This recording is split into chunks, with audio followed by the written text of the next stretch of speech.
See on nii piinlik. Okei, ma olen veits fanboy, aga see on õigustatud, sellepärast, et ta on väga äge inimene. Ja siis ma sain aru, et ma olen ju avaliku elu tegelane, ma olen ju Kristen Lüüs, ma peaksin suutma tema kontakti ju välja uurida. Ivo Linna. Hallo? Tere, Ivo! Siin Kristen Lüüs. Lüüs või? Ja, Lüüs! Ma ei tean, et sa mind mäletad. Me ükskord kohtusime. Ma blokkisin su numbri ära. Okei.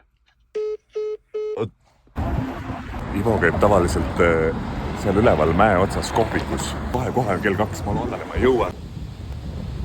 Ivo, tere! Oi, vabandust, et segan. Kas pilti võiks? Jääb ikka nii. Ja muidugi on see taustale lapsed roninud, aga need saame AI-ga kiiresti eemaldatud. Mingi post on siin ka. Nii, okei, see on päris hea pilt. Ma korraks proovin, kui ma natukene võtan ära.